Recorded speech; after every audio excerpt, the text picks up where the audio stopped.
What's going on, family? It is your man here, Mr. Tay Sweat. I go by the Vegan Trainer, and I'm your host of the We Good podcast. All right, now, a lot of you are going to ask me, why do you call it the We Good podcast, Tay?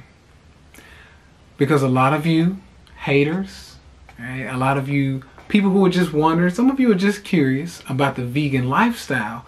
You're going to ask me, where do you get your protein? Where do you get your amino acids? Where you get your B12 and your vitamin D from? The first thing I'm going to do is look at you and go, we good. Don't worry about me. Don't worry about us. We good. Okay? And of course, before I get started, let's just be honest here. Majority of the people who are asking these questions, they're not really curious about, how can I actually do this and get those nutrients? They're uninformed, one, and two, they're just trying to figure out, why are you able to do something that I was told you can't do? People hate to be wrong, especially grown-ups. Grown-ups hate to find out that the boogeyman that they were talking about, or that they were afraid of, that's under the bed, they hate to find out that they were actually scared of nothing, okay? It didn't exist. The boogeyman was not under the bed. Grown-ups, adults, okay, these people hate to be wrong. They hate to find out that something they believed in or were afraid of actually doesn't exist, or it's not something that they should have been afraid of. They hate to figure this out. We all do. I'll be honest. We all hate to realize or find out that a belief of ours actually didn't pan out to be what we thought it was. We all are kind of that way. And that's leading me into what I want to talk about today, which is about digestion. Okay, we were all told that breakfast is the most important meal of the day, and it's not true. Okay, now I'm going to give you two reasons why I personally know and believe that it's not true. One, we were not always able to eat breakfast. Okay, we can go early in our life, especially black people. We can go early back and say, okay, well, slaves, they didn't eat breakfast. They got their ass out there and they had to do whatever master said do. Okay, just keeping it real. When we were hunter-gatherers, or when we just owned farms and we lived off the farmland, we didn't eat breakfast. You got your butt out on the farm, you did what you had to do, and then you come home and you eat. Usually that could be, 8, 9, 10, 11, noon. Okay? Different thing. Same thing. But not only that, let's go further back. We didn't always eat breakfast. And as a matter of fact, sometimes we missed or we skipped meals on purpose. Okay, we went long journeys. We would walk across Africa, or we would go on a journey and we would eat when we got there. Or maybe we'd have a little something we'd snack on the way there, but it wasn't a lot.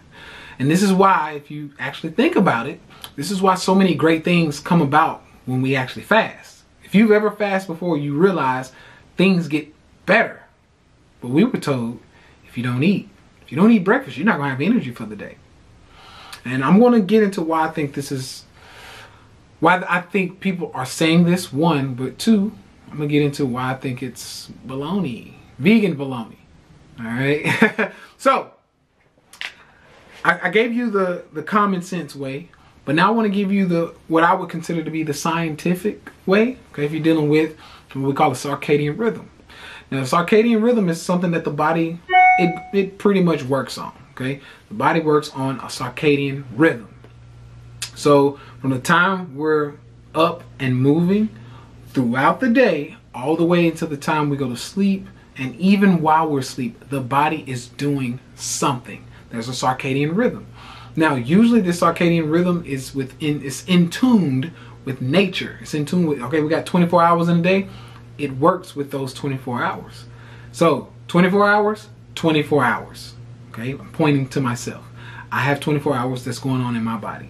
When the sun is up, something is happening. When the sun is down, something else is happening. There's always something going on. Now, with that being said, we have 3 8-hour windows in our bodies. Okay, and this is all just based on my research. Okay, if you do your research, maybe you'll come by it. Maybe you haven't yet. Does that make this wrong? No. And I have to say that because many people, most people aren't well studied when they actually come and talk crap. They just start talking crap. And it's like, well, have you even tried to even find this? And they're like, no, I just know it's wrong. It's like, okay. So you're just being emotional and irrational about this whole thing. So I just have to say that. But if you think about it, the body, and you research it, the body has 3 8-hour windows that we live on. Okay? Now, the 3 8-hour windows, of course, if you didn't do the math, that equals 24 hours. Okay? The 3 8-hour windows each have their job. Okay? So I like to start with the digestion. Okay? When it's time to actually digest foods, it's noon-ish. Okay? High noon. Sun is at its peak, at its highest state, which usually means naturally our body's going to get a lot of energy, especially as sun people. Okay? And I do this because some people call us sun people. Okay? We're people of the sun. We get a lot of our energy. We get a lot of our vitamins, minerals. We get a lot of these things from the sun. So with that being said, us being sun people, another thing that happens is we get pretty much ideal digestion during these hours that the sun is at its highest point all the way down to its lowest point. So high noon to about 8 p.m. is usually when the body is at a prime time to actually digest foods. This is why we eat between the hours of noon-ish and 8 p.m. Now, at 8 p.m., what happens? In essence, the body kind of clocks out from digesting foods and it goes to the utilization phase. So this is kind of when the body's wanting to get some utilization going. It's moving things around saying, hey, don't really want that. Okay, can't use that. We can use this. Put this in this area. It starts to utilize what you've put in the body. Okay, the next phase is what I call the purging phase. So from 8 p.m., when the body's digestive phase shut down, all the way up to about 3 a.m. is when the body utilizes and then goes into the purging phase. At the purging phase, this is where the fun happens, okay? Because now the body's starting to detox itself pretty much. This is a purging phase, meaning it's getting rid of a lot of crap. Just be honest, okay? It's getting rid of a lot of crap. Whatever you couldn't use from that meal or the last meal, it's going to start to utilize what it can use and get rid of what it can't, which is why you pee and poop, or you should, when you wake up. Okay? Now this all comes from, this is not just a Google search. So if you're trying to fact check me by doing a Google search, come on, really? Really? All right, so if you're trying to fact check me, you got to go dig in some books. You need to go read. You need to, this is a holistic approach. So go look at some holistic books. Go look into the actual biology of the human body and the connection between Earth and the human body, or nature, period. Okay, so this is kind of what happens. Now, the moment you break your fast, break fast, get it? The moment you break your fast or you stop the purging period is the time when the body stops detoxing. Okay, so a lot of you are like, how do I detox? How do I do this? How do I do that? Well, you can detox every day if you just stop eating breakfast. Okay, most of y'all wake up, I need food now. If you are reliable or you're relying on food, you are in trouble. Okay, as far as that goes, I know some people are going to take me on my words and say, hey, we all rely on food, which is true. But if you're relying on food the first time you wake up, we got a problem. There's a problem there. Why? First of all, if there was anything to go wrong in the world and for some reason we had a famine, or for some reason we just didn't have breakfast available to us, first of all, you're not going to die that day, the next day, and maybe even for the next few weeks. You would learn how to live without breakfast. But we got what we call first world problems right now, okay? You know, the problem where, it's a bad day when you can't find your charger for your phone, or it's a bad day when you have to miss a meal, okay? We got to get away from that. That's what I'm trying to get at here, okay? So if you're waking up in the morning and you have to have breakfast and a coffee before you go, and before you can be productive, there is a problem, okay? I'm going to say that again. If you have to have, like, literally, if you have, I get people, I gotta have my coffee in the morning. If you are relying on that coffee in the morning or that breakfast in the morning in order to be productive, we have a problem. Okay, if you can't see me, for those of you who are listening to the podcast, I wish you can see my face. We have a problem.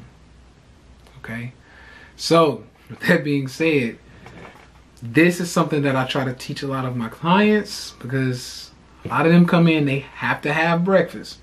And the reason why it's a problem, because one, I like us to be, my clients especially, I like us to be ready for anything. And that means if you got to get the children ready for bed, you gotta or get ready for school, excuse me, you got to do X, Y, and Z for work. You know, you're running a business, you don't have time to eat breakfast. We want to make it to where that's okay. And that's why I do some of the approaches that I use, or the methods I use. That's why I use them, because we need to be ready when it's survival time. Okay, the body is meant, first rule of law, or the first law of life, is the law of self-preservation. So what we're trying to do is do the things that help us to stay alive, or to preserve our bodies. Now, you want to stay alive the most, you want to be the one that stays alive when famine strikes, then you need to know how to go without food. Okay, if you're erratic and you're, but people don't think about these things. That's one thing I realized. People don't think about the crisis moments. I kind of do. I'm not, you know, conspiracy theories. Yeah, I am. But I'm not super crazy when it comes to, you know, being a survivalist. Like, I'm not out there learning how to build a tent and all that stuff, which maybe I should be, or maybe I shouldn't be. Who knows? But I do want to be able to survive if food is ever taken from us, because it's happened in history. That's what I look at. If it's happened in history before, it's going to happen again. It's just going to keep replaying itself. So I don't want to be stuck in that position when history actually strikes again, because nothing under the new is sun, remember? Okay? For those of you who haven't heard that, nothing under the sun is new. Okay? Nothing is new.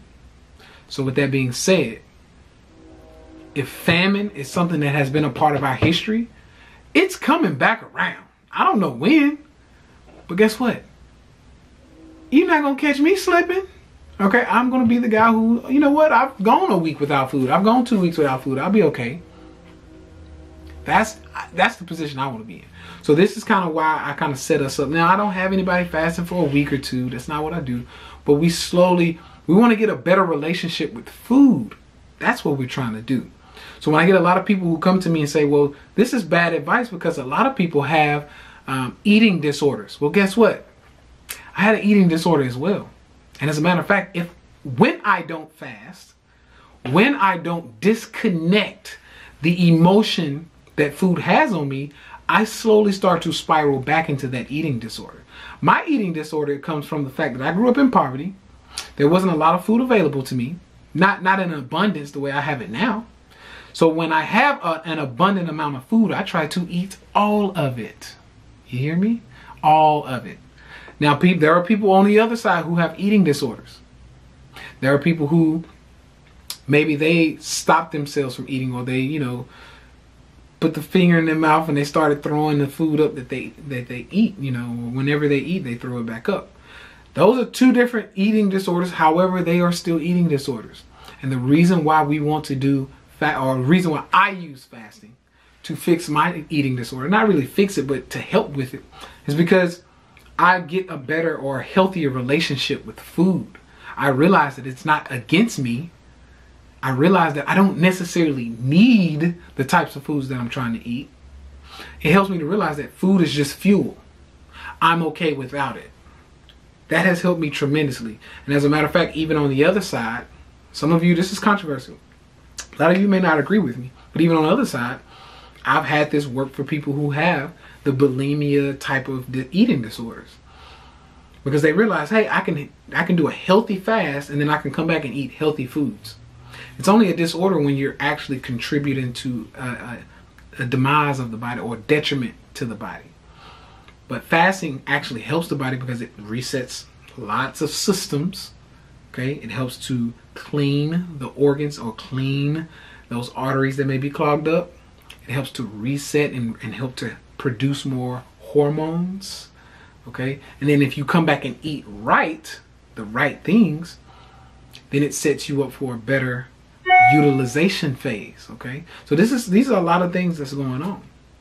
So this alone is why I always suggest fasting for people who may be a little faulty with, with their maybe eating habits, or they may have an eating disorder, whatever that may be. This is why I have them play around with some of the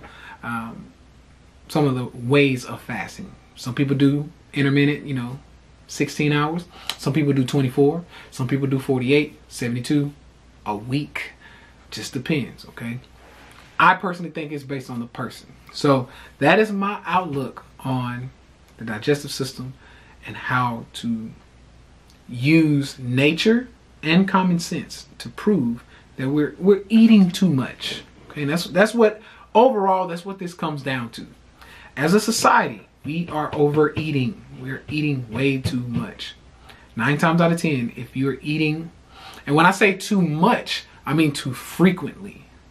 We're eating too frequently. In most cases, I always have to make that statement. In most cases, I don't want to overgeneralize or, make a absolute. When we are usually doing our day-to-day activity, we don't need half the food that we're actually eating. So when you go breakfast, lunch, and dinner, we don't need half of that for the activity that we're trying to do. Not to mention, for my keto folks, okay, not to mention if we're fat adapted and we have stored fat, i.e. stored energy, then we really don't need to take in any more energy by way of the mouth. Because we got energy in the stomach. We got energy on the thighs. You got energy on your biceps and triceps. You got energy on your ass, okay? You got energy everywhere. And it's stored. And the more you continue to give the body outside energy, the more that you're going to hold on to that stored energy on your stomach or on your butt or on your thighs, okay? So that's kind of how that works in a simplistic way, okay? I get it. There's other complicated systems, but I like to keep this thing simple for everybody. So for those of you who are wondering why it is I fast, because I'm fasted right now, I'm about 26 hours in, but I'm fasted right now. I feel great. I'm going to go another 2-3 days. As a matter of fact, I got lunch planned with my mom on Friday. So I'll do that. But outside of that, I'm not going to eat until then. So I do this for strategic reasons. I like to clean out the body and, I still work out. I still do what I need to do. I get work done. I'm making the podcast. I had 2 podcast interviews and I have a radio interview coming up tonight. So I have to go at 5 o'clock and do that. So I'm fasting because this allows me to be efficient, for one. For 2, it allows me to save money. So anybody who has that issue, oh my God, eating these organic foods is so expensive. Great. Fast. Just don't eat that much of it. Okay? You're going to do 1 or 2 things. 1, you're going to get used to it and you're going to enjoy it. You're going to feel great. 2, you're going to feel great, but you might hate it. But then that will spark something in you to go make some more money. So you can afford to eat the right foods. Okay?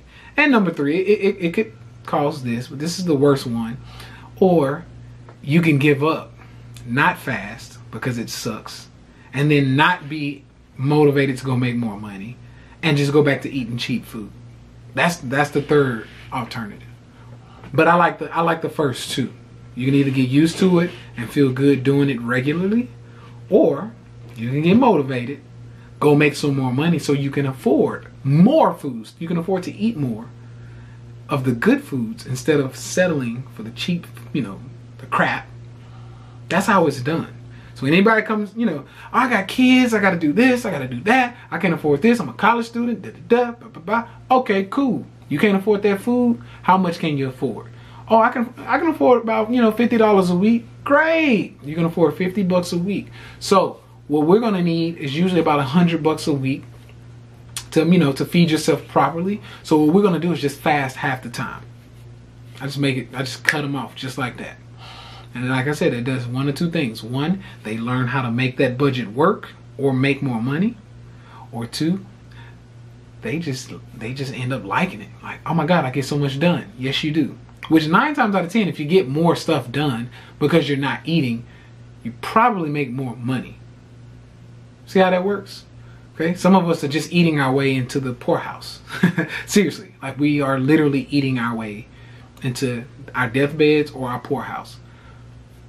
If you stop eating so much and maybe go out and do a little more work, maybe, you know, do something else, maybe you can earn some money, some more money. Okay, that's just a theory. I'm not talking about you. I'm not, you know, because I'm sure somebody's gonna get on here and get butt hurt, and somebody's gonna feel attacked. I'm not attacking anybody. Okay, I'm just giving you options, just options.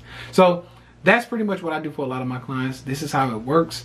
You can fast and have a great set of benefits from fasting. You cannot, all right, and you know, you can eat yourself to death. You know hey, you know what I say, you too have the right to eat yourself to death or to life.